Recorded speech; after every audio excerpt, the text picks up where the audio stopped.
How's it going, everyone? So got some drivers back from heat treating. Now we're gonna test how well the hardness they took. Looking to be in the 40 range or close to it. Just for reference here, here's a stock piece of steel. Not hardened, it's just a cut off scrap. We're going to zero it out here.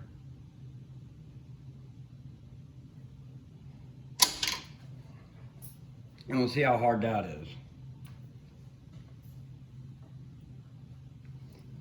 Once it levels out, there we go. We're at about a 15.5 on the C scale there. Not very hard. You bang it on something, it'll ding, mushroom out.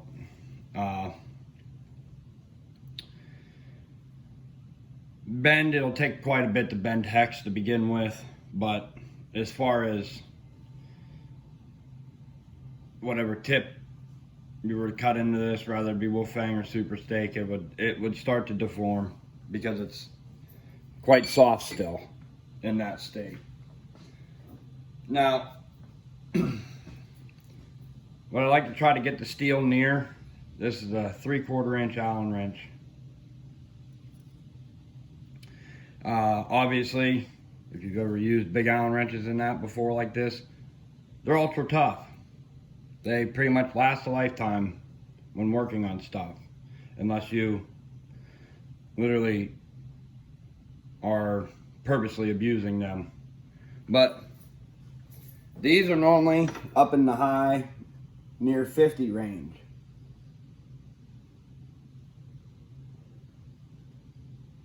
So we're going to zero out and see where this is.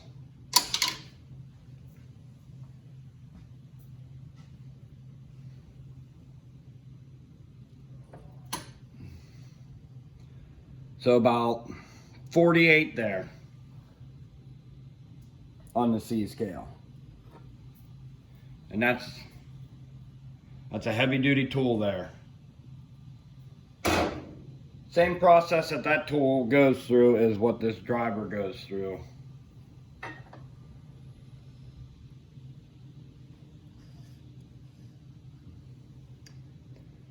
So we got the driver up on there. We're going to zero this out.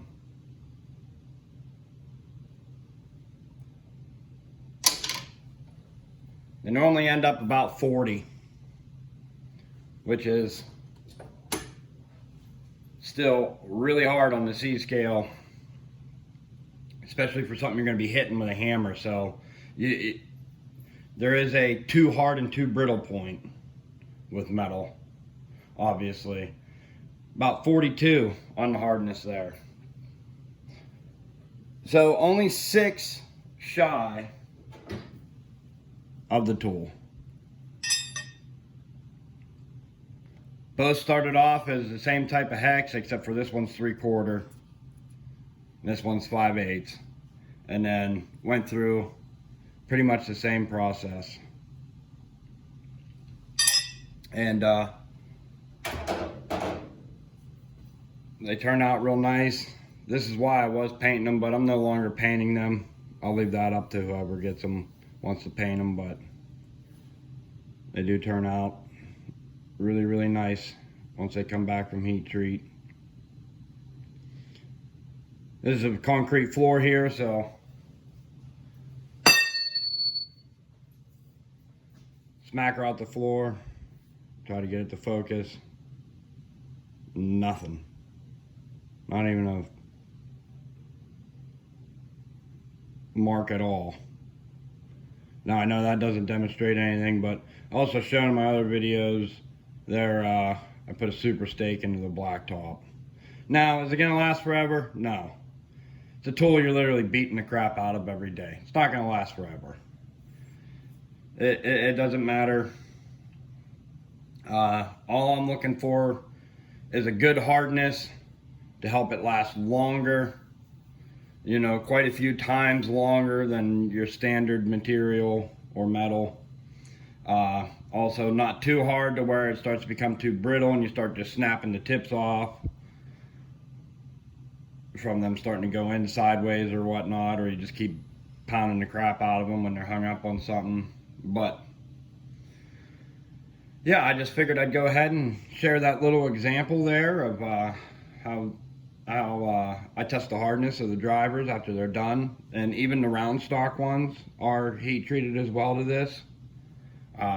Again, that's just to help prevent wear and that.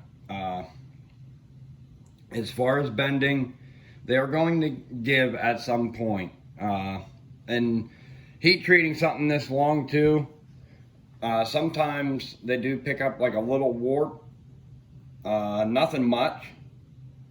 That's just, you know, part of the process, because sometimes it's hard to control that.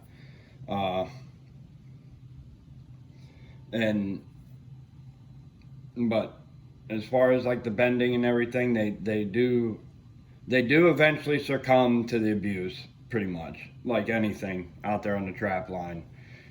Your traps, your hands, you know, your tools, they all at some point succumb to it. All I'm trying to manage to accomplish with these drivers is how long can we avoid that. And like I said before, I've had people say, oh, I, you know, bent my driver and that, and like, I don't mean nothing bad by saying, you know, I mean, it does come down to the user too on some instances, but that's why I go through and I test them. Now, if I would have stuck that up there and it would have went above the 50s on the C scale, it's too hard. We're now getting into the brittle point, because it's going to be something that gets beat on. So you don't want it extremely hard. You know, that's like knife edge hard when you get up into them ranges. And while you can't smack them with hammers without them, you know, busting. And you don't want something you're using out on the trap line that hard.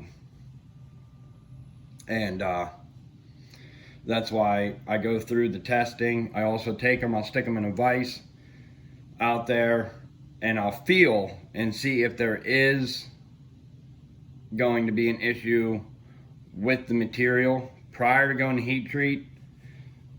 If it's going to bend very easily, it's not a good material to start with. Obviously the round stock, yeah, you know, you can take that and probably bend it with your foot on the ground, but that's because, well, one, it's round. Round's gonna bend 5 times easier, 10 times easier than the hex steel's gonna bend. But I just figured I'd go ahead and share that and show that a little bit behind the scenes there of the testing of the materials and products. I don't just make stuff because I thought it looked cool or I thought it was gonna be awesome. I also test the crap out of it. So, till next time, everyone, have a great day.